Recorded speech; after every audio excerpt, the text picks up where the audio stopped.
You already know it is your boy DJ Filthy Rich. Yeah, it's your boy DJ Big X. What's good, buddy the God checking in. And this is the We Outside Show. We are back outside with another dope episode. Make sure you like, share, subscribe, all platforms at the We Outside Show. And let's get into it, man. X, what's up with you, bro? Hey man, another week, man. We back in the saddle. We doing our thing, man. We outside. Are we outside for real? You know what I'm saying? Hey. Listen, are the people outside that say they outside for real? This is where we got to see. Oh, yeah, you know what I'm man. saying? Niggas say they outside. Well, I ain't seen it yet. So we're going to find out. We're going to drop some gems on y'all. We're going to talk about what's going on in the world. And let's kick it to Buddy, man. What you got for us, man? Yeah, man, it's kind of different being on this side of the camera, but we're going to get busy, man. Yeah. Starting off with, kind of the hot topics. Cardi B, JT, man. What y'all think? The beef is going on. Oh man, well if we're gonna start with the JT and Cardi, we gotta start with the Cardi Nicki. B and Nicki. Yeah. Okay. The Cardi B and Nicki is Bringing like the babies crazy in because it. you really watching like two icons spaz out in front of the world. Two adult women with kids, parents, crash out in front of the world. Like I don't know what more I can say about that. Yeah. And it's embarrassing for the culture, right? But the culture also loves this type of shit. You know what I'm saying? Like, we feed off negativity because I ain't gonna lie, every time I seen a tweet, I'm like, oh shit, you see what's it? You know what I mean? Yeah, It's like it's watching a train wreck. It's like what they call it, water cooler music. I mean, talk. Oh yeah, water cooler talk. Yeah. You know what I'm saying? So, but it's crazy when it get to the point to where you seeing grown black women start to talk about each other's kids. I think at some point we have to put a line or draw a line. Yeah. On how far we go with the bashing. Yeah, because when you get to a certain point of argument, like once you let something fly, certain things you let fly, it ain't no coming back from that. Like it's an on-site situation. Like, and it's like what Cardi said. Like when you start talking about my kids, now it's pull-up time. Like, exactly. Why are we still talking? Right. You know what I mean? Like what a location. Ain't no more talking. Send me the location. So y'all think the apology was enough? What you think of Nicki's apology? No, that was a backhanded apology anyway, because it was still like, I'm sorry to you if you see this. I wasn't really talking bad about you, but your mama still ain't shit type. So a backhanded apology would be the worst thing, because then they like reel you in like, okay, maybe you real, and they smack you again. That make you more mad. But let me ask you guys this: do you think it's strange that you see a Nicki who's probably an icon? I ain't gonna say Not probably. probably. She is an icon. Facts. For sure. For you to see her as a rap icon and being probably one of the biggest artists in rap as far as female, to see her going at a younger rapper like that and being a more established artist, how do you feel about that? I definitely feel like it's hate. I feel like it's pure hate because, and the reason I say that, okay, I listened to Cardi album. I like the album. She didn't talk about Nicki not one time on that whole album. Right. So Nicki was just sitting at home doing whatever she was doing. I don't know. The speculations is whatever she got going on in her personal, allegedly. She's lit at the crib, whatever she's doing. But for her to just one day just start hating on a tweet about Cardi album out of the blue, it's not like she was provoked to say anything about the sales. It's not like she was provoked to say anything negative about it, to speak on it at all. To me, that's hate. And I feel like it's a difference between competition and hate. If they was dropping at the same time, now it's smoke because we going to compete. But she ain't dropping that until April of next year. So why are you even concerned? Let me ask about that. The competition versus the hate, because I'm going to draw a comparison. You got Nicki on the female side, and you got Drake on the male side. Drake just got out of beef. And they both come from the same label. That's crazy. The same situation, straight out of Wayne. And again, kids were involved in both beefs. But again, it's competition because, again, Nicki and Cardi, you could say they're 1 and 2 as far as women. Same way as Kendrick and Drake. So is it competition or is it hate? I mean, it's a little bit of both. I think it's a little bit of both when you look at it. I mean, do you hate your competition? A little. You know what I'm saying? Do you want to see them win? A little. You know what I'm saying? But I think, like I said before in the beginning, you have to draw a line. There is a line drawn. Like, there's competition where it's constructive, and then you got destructive competition like you're seeing now, where you're just seeing two women going at each other for no apparent reason. When you both have made it out of poverty, you both have made it out of places that most women won't make it out of, and you're achieving and doing some of the things that most women won't ever get a chance to do or see. So why would you be online going against each other when you should be coming together? So if I was going to compare the Drake and Kendrick with the Nicki and Cardi, I think the Drake and Kendrick was competition. I think you got two guys at the top that's out at the same time competing, Kendrick first shot was on a song. That's competition, right? That's rap. That's hip hop. Right. Nicki to me is hate because this wasn't a record. This is a real life out of bounds tweet. This not had nothing to do with music or nothing. This Then is she doubled down on it. That's what made the hate even. Yeah, that's this what personal. She really verified the hate. Like, yeah, with exactly. the double down. Exactly. You know what I'm saying? So there's, she really just she be hating, and it's not her first time. There's a pattern of this. But do you feel like as a older, more established rapper, she feel like her time is up, or she feel like her rap is moving past her? I mean, it happens to everybody. Everybody had a run, but that don't mean kick Cardi in the back. You know what I mean? Like, or kick everybody in the back.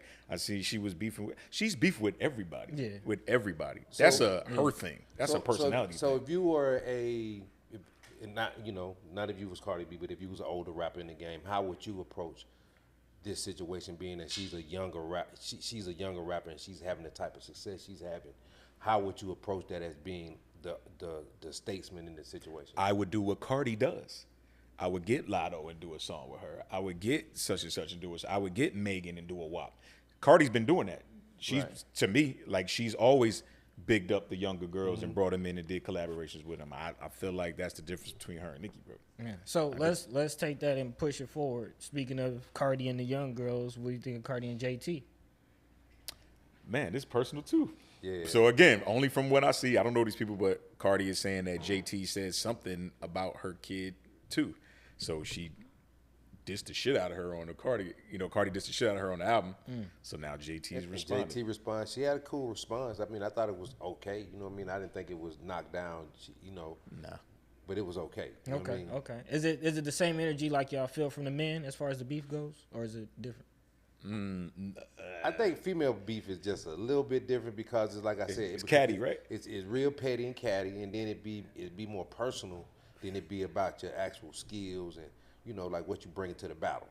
You know what I'm saying? Okay. We'll let the audience kind of decide on that one, but let's push the conversation forward. Actually, before you do, I do want to ask the audience a question. Go ahead. Let us know what you think the difference is between a female beef and a male beef. I want to know your answers to that. There you go. So yeah, as I was gonna say, also with the beefs, you see people use beef to push albums, and y'all kind of talk about, again, artist marketing and things like that.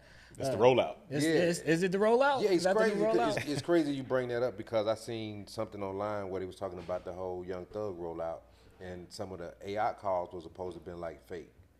The jail calls? Yeah, it's like some of that was supposed to have been fake. So and I had kind of thought that when it was going, like, what if a lot of these calls were fake? What if this was a marketing ploy? You know what I'm saying? So and that's what I'm saying. A lot of these people now are being very creative on how they roll these records out, and at the same time they're being creative because you have to stir up some type of controversy to get views. Yeah. If that is the case, which I personally don't think it is, I think that would be the dumbest decision they ever made because the jail calls were it destroyed his personal relationship with his girl, could have potentially destroyed his relationship with Drake and Metro and everybody else that he was talking Future, that he was talking crazy about. So if you did that as a rollout, I don't think that makes sense because honestly, we all know history tells us when a nigga get out of jail, everybody's already anticipating that album anyway. So why would you use that as your rollout instead of, I've been locked up for a long time. This is what I want to talk about. This is what I got to say. Everybody gonna listen. Why would you choose that? That's a bad decision if that's the case. But like I said, now you're really working with artists that have to really make decisions as far as how they roll their record out. Basically, just having a good record and having a rollout. Just, hey man, listen, we coming to this city. We doing all the promotions. We doing all the shows. That's basic. That's boring. Who's paying attention? Mm-hmm. You got to create some type of attention. But he had options, right? Like, okay, his other option would have been him and Lucci coming together. Yeah, they did that. They did all that. But what I'm saying is, were they loud enough about that to y'all? I think it was pretty loud. But I think the calls were bigger than that. I think the calls were the biggest marketing ploy that they had going. So even if that was a marketing ploy, it worked for him because you got to look at the amount of streams he got off of that whole situation. Had that worked against him, like you were saying, if it worked against him, then that means the calls. If the calls had really worked against him, nobody would have really went and bought the record. That's No. That's why I say nobody really cares about the beef. Nobody cares about the snitching. No, I'm not saying the cause affected the rollout. I'm saying the cause affected his real life. How? Well, I mean, not- it may affected his real life, but like I said, he won streaming wise. Yeah, but you And ain't not got your if girl no everybody's more. in on it. So you think Mariah Scientist is in on getting disrespected by her nigga for Glorilla? But if she was in on it, would it matter? That's a down ass chick to get publicly disrespected. I mean, she I've held it never down met a when he was woman that's locked cool with being publicly disrespected. But that's if Never. that's if the rollout was really if that was really the rollout. That's We why I actually feel like you know what I'm saying. Hey man, he was trying to. So, but it's like I said, if we just really talking about the rollout is a very crucial part nowadays of, you know, an artist's record coming out. You know what I'm saying? Because you got to make sure that you grab somebody's attention. Just putting a record out, like I always say this, it's 100 and some thousand records come out a week. Man, Yeah, you got to get real loud. got cut through the You noise. know what I'm saying? So if you got 100, if you have 100 plus some thousand records come out a week, how do you push through?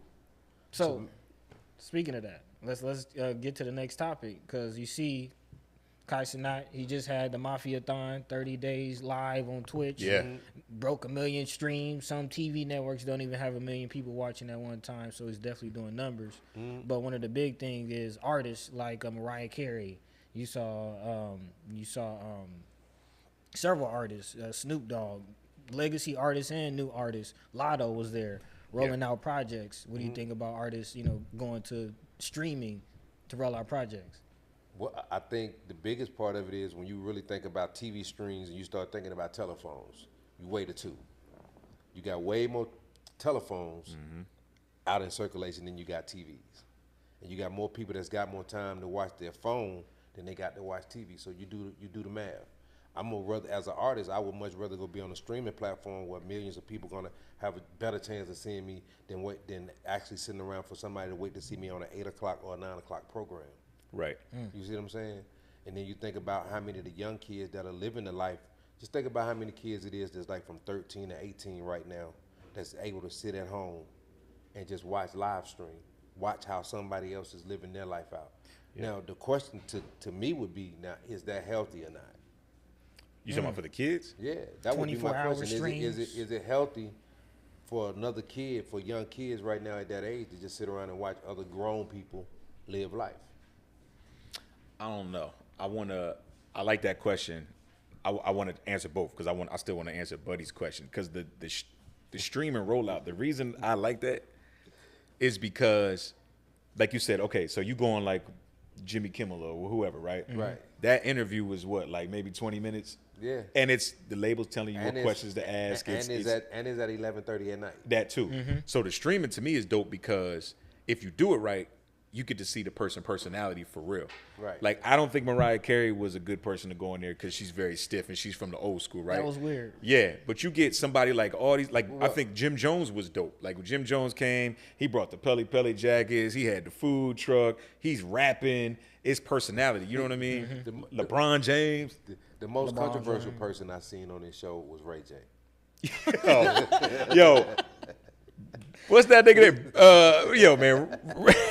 Ray J. Yo. Willie Norwood Jr. That's his name. man, yeah, Yo, Willie Willie Norwood. Norwood Jr. You Yo. a crazy nigga, bro. That shower scene was Listen, crazy. I promise you now. He's hilarious. Coming up, I didn't see the Ray J that I'm seeing now. Me neither. But I don't know if I like new Ray J. I I don't love know. it. I I don't know love if I don't know if I like it or I dislike it. I love the new Ray J, bro, because he's entertaining. I think he's like Orlando Brown. You know what I'm saying? Like, you know, he not really like this, but it's so funny. You just can't stop watching it, bro. Like, he leaned all the way into this character. I think it's genius. Like bro. one of the episodes when he was trying to get in the shower. In the bro, shower. That was hilarious. Then the bubbles came up. Oh, Man. that was hilarious, Bro, Ray J's hilarious, man. So again, Ray J ain't dropping no music or nothing. Right. But it makes you talk about him. But it goes back to what we talked about on last week's show. Content is king right now. Right. Now let's imagine if you take Ray J right now, with him having such a presence online right now and in the streaming world,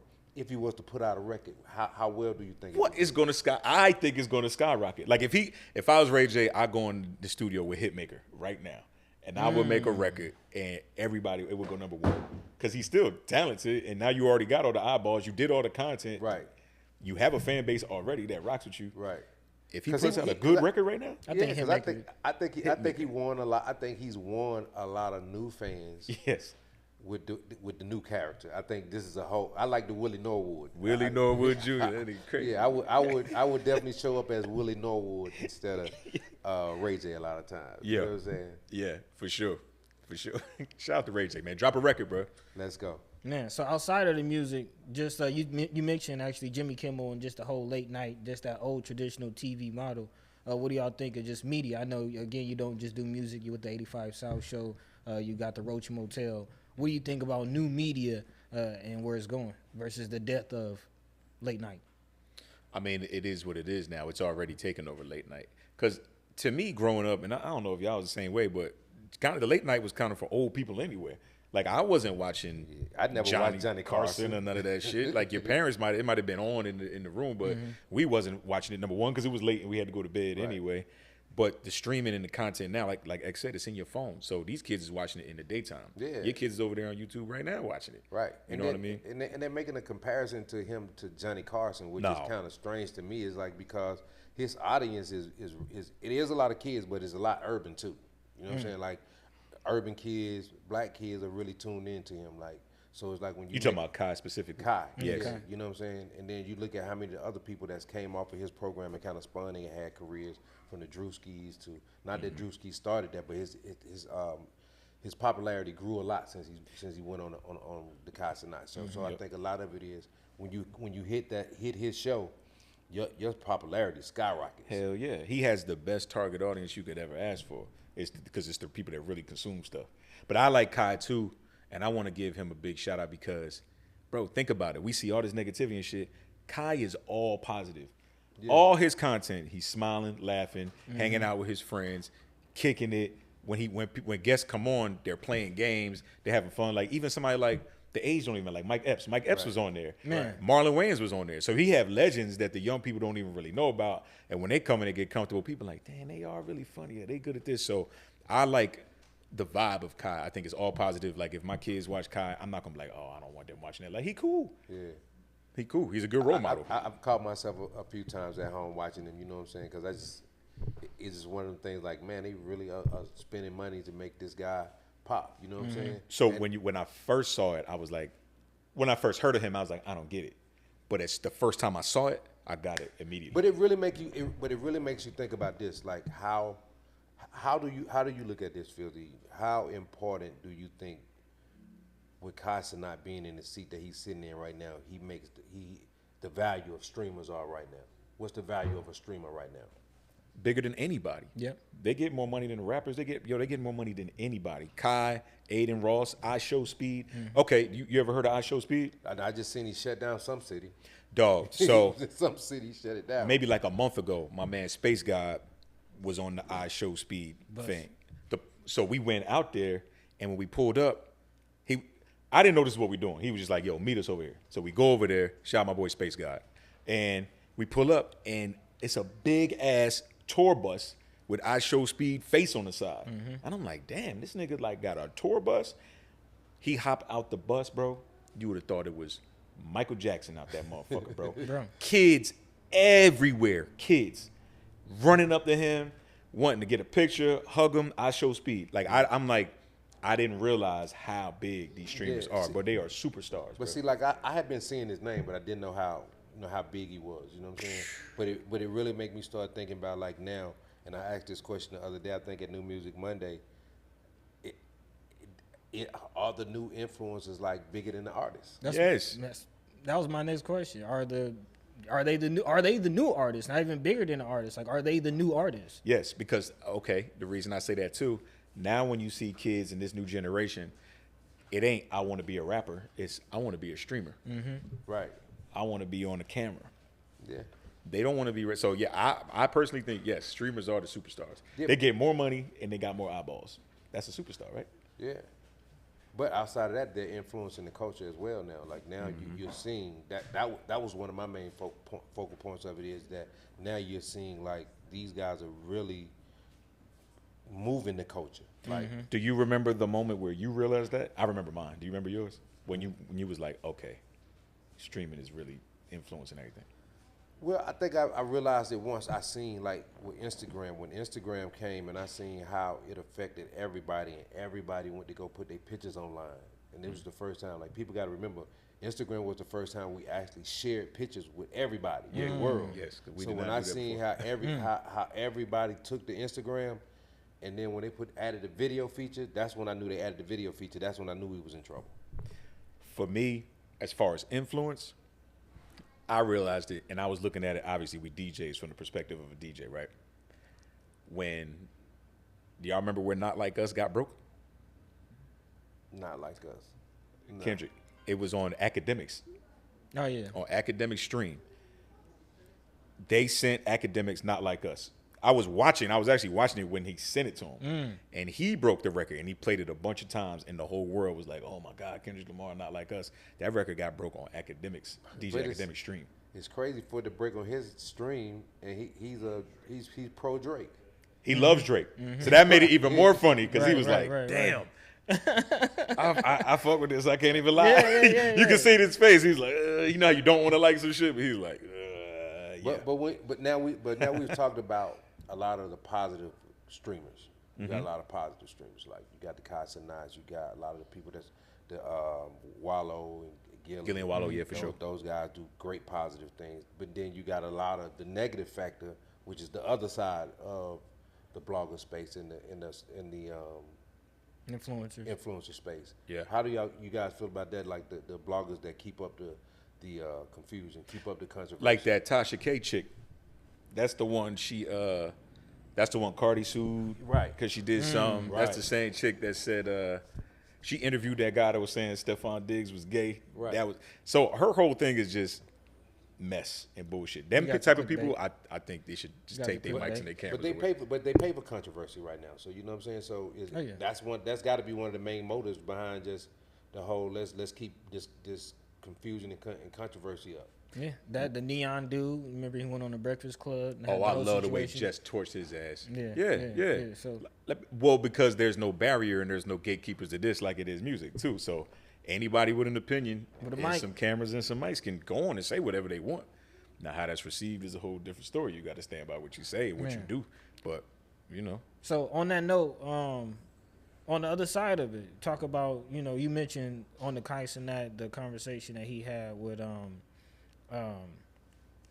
comedian. I'm drawing a blank on his name. Mike Epps. Mike Epps, thank you. And just that was the day. I don't know if you had a very powerful moment, and Mike Epps was pouring into Kai Cenat, kind of telling him how powerful the mic is and his platform is. You see, Grits and Eggs podcast kind of bubbling up in the culture, and the tune is kind of changing.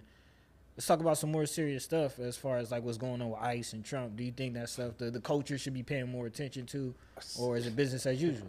Yes, my God. I thought we would never get to that conversation. Yes, I think a lot of it, I think our culture now compared to when I grew up, like when you look at 88, 89, when you had Public Enemy, when they first came up on the scene as a rap group, you don't see the culture awareness, the consciousness as far as how we should be in the community about political topics and things that's going on in the community. We definitely don't keep our eye on those things like we used to. You got a few guys in the community that rap about it, but it's definitely not at the forefront of hip hop like it used to be. We definitely are not the CNN of the streets like we used to be. No, that's what hip hop used to be called, the CNN of the streets.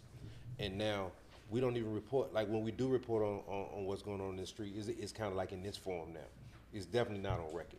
So when I look at that and I'm seeing the things that's going on with ICE, when I'm seeing that, now you're seeing ICE, it turned into a whole nother situation from how it first started to where now you're seeing a lot of black people starting to get arrested.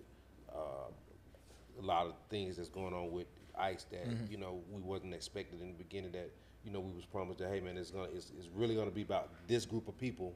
And now that whole situation is turning into something else. So when I see that, I'm going like,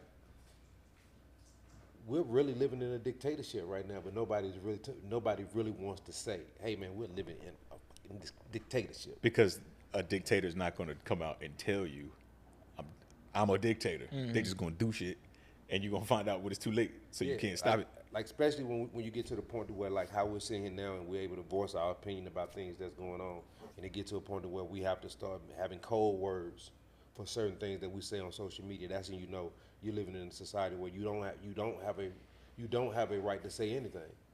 Yeah, they ripping up the Constitution basically, like freedom of speech. They're killing that. Like they slapped Jimmy Kimmel. You're right. For the freedom of speech, but it's not. That's business. This is corporate America. So once you start fucking with people money, and Trump got the power to say, hey, get him out of here. Yeah, but that's the other part of it. I think a lot of people don't understand when they elected this guy as our president. He's a businessman first. He's a business person. Not a good one either, from what I heard. A lot of Chapter 11s and shit. But okay. But when you think about a person that runs a business, he's trying to run America like a business. So when you run, it's like when he went in, he said, well, I'm going to meet with the general. As soon as I meet with the generals, if I meet a general that I don't like, I'm firing him on the spot. No president in the history of being a president has ever said anything like that. Right. No. So that shows you the mentality that he has when he's going into certain things. It's a straight business. If I don't like what the situation and I disagree with it, then I'm not applying anything I got going to it. Right. Straight like that. Straight like that. And he was a reality star, so he's really good with what was it saying? Put some you're fired. You're fired. That's his whole thing. Yeah. Yeah. And I see, and when I watch him now, man, when I watch this whole thing play out, it's so hard to go, I wonder, do this man at 80-something years old really think he's on TV? Like it's a show. Right. Because a lot of the decisions he's making, I'm just going like, at my age right now, I've been through a few generations, like what they call it, decades, right? I've seen a few decades, right. And I wonder why we waited to 2025 to start making race relations this big old issue in 2025. We had time to do it in the 80s, the 90s, the 2000s. Why all of a sudden now in 2025, race is back at the forefront of America's top political topics? You don't think it always was? It's just louder now. I think media makes everything louder. I don't think it was. I think if it was, I think we would have never had a Barack Obama. I don't think we would have had a chance for a Kamala Harris to run for office. She didn't have a chance. If we really was running on politics. I mean, we really was looking at the politics. The policies. And the policies. Yeah. You look at it now, you're really looking at a group of people that's really trying to take us back 50-some years. So that's why I say this man got to be living, he's got to think he's on a reality show. He can't be living in like I said last week, we got to be living two different timelines. Right. The multiverse. Hey, I'm in a whole different dimension than where he's at. Yeah, because even people are just out of touch, right? So I was watching. So Stephen A. Smith has a political show now. I don't know if y'all saw that podcast. Yeah. Where he gives his opinion on politics and things. He's printing money. There's a whole nother bag he gets. Disney check. But he made a comment the other day that just showed me, like, even the people who are attempting to do this thing, even if they black, there's still a disconnect because classism and money changes your perspective on everything. Like he made a comment saying something like, we're not in a recession right now. When people aren't, money ain't really fucked up and all that. And niggas in the comments like, bitch, are you crazy? Stephen A. Smith, you rich as fuck. You don't know what the regular person is going through with the regular economy. Like, you probably don't even go to the grocery store, my nigga. You don't know how much eggs really cost right now. He's Instacart. Right, exactly. He's sending somebody else to Instacart the shit and go get it. Like, bro, the economy's fucked up right now. So for you to have a platform and say something like that as a rich black man is crazy to me. But that's when you live in two different worlds. Yeah, I can relate to being black, but then on the other side, I'm rich, I'm famous, I got everything. So, but I can also, because I'm black, I can speak for black. But I don't really relate to nothing that's going on in the black community because I haven't been there in so long. But I have a platform where I'm speaking on it. Right. I think that's where the major disconnect happens with when we start talking about black celebrities and people that's of his stature. They start speaking on what's going on in our community, and they haven't been there in years to really speak on it. Knowing me and knowing a few people that's in the community ain't like living in it. Yeah, exactly. Yeah, but I will say, Atlanta is different in that. Atlanta is a place where you can see a millionaire like a T.I.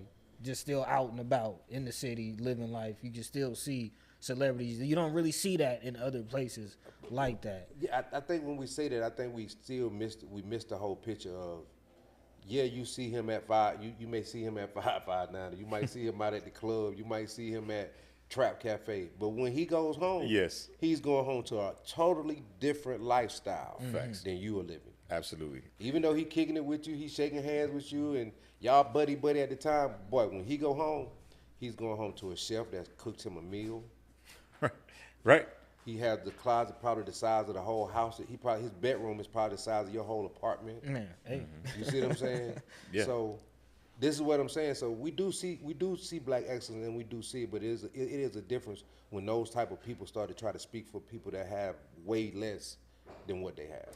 I don't feel like any celebrity should be speaking to influence people when it comes to politics and just everyday life, because your job is to entertain. Your job is not to educate, unless you are really educated and really know what you're talking about. But even when you talk about celebrity, like, and we just finished talking about the influencers, like, do celebrities even have value right now? That's a great point. It does seem like it's a thing. Like, the idea of celebrity is even, because we all know at some point celebrity is smoke and mirrors.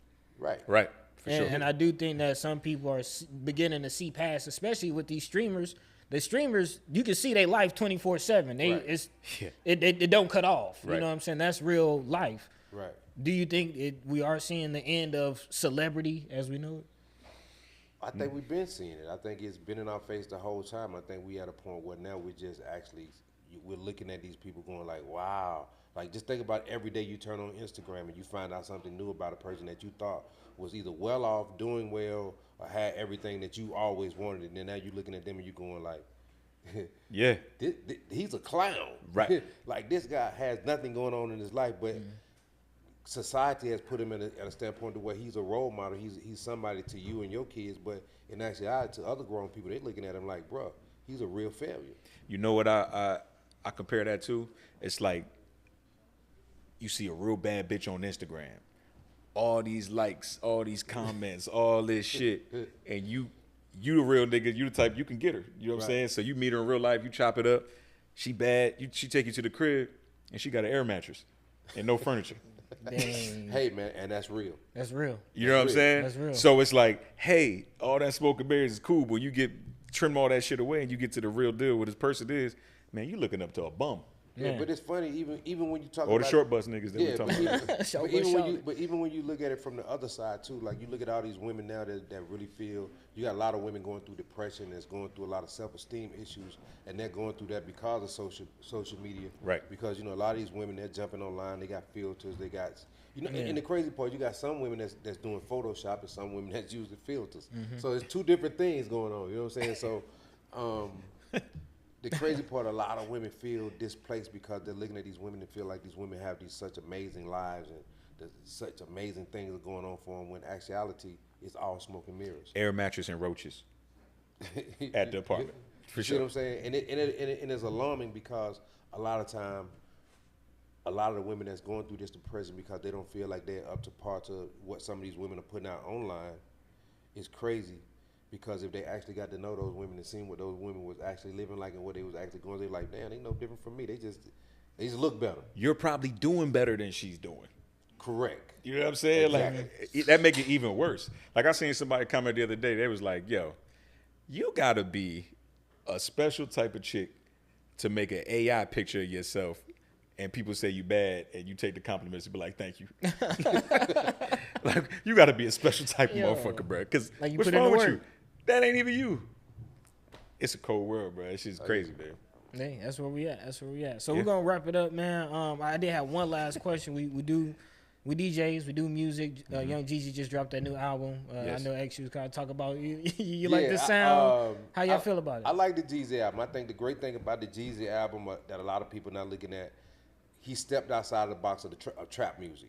I think that's a good thing for, like, if the street music want to evolve. I think they gotta do some things out of trap music. I think it's so much trap music and so much of that type of music that is oversaturated. I think with him doing what he did, he rapped over a lot of mid-'80s samples, and it sounded good to hear a trap rapper, what they call a trap rapper. For him to do such a thing like that, I think it really set him apart and really put him out there, even though a lot of people are not gonna like it. It's kind of like, you know, what my boy called me this morning. He said, man, I like it, but it's like it's grown folk music. And I think that's what it is. I think at some point we do got to start making some type of separation in hip hop. Like, it's grown music and it's is young is a demographic is a music for a demographic of younger people too. You know what I'm saying? So I liked it. I didn't think nothing was wrong with it. I just think he went and rapped over all of the 80s samples, so it'll be easy for DJs to mix right into those records and get those older records back playing in the club again and really get and change the vibe in the club. So every song in the club is not just a trap record. Man, get people dancing. Yeah. Yeah. I like what Charlamagne the God calls. He calls it urban contemporary hip hop. Yeah. You know what I'm saying? Like, cause look, Jeezy can't win no matter what he was gonna drop. That's how I feel. Like, if he would have dropped some shit that sounded like the old stuff, they'd be like, oh, he too old to be talking about selling dope. He too old to be talking about trap shit. Now he puts this out and it's like, oh man, this is whack. This is not the Jeezy that I like. So I feel like Jeezy couldn't win. But I personally like the album too because he did take a chance. Yeah. You know what I'm saying? And it is dope ass production on there. Shout out to Toomp and Don Cannon. They produced the whole album.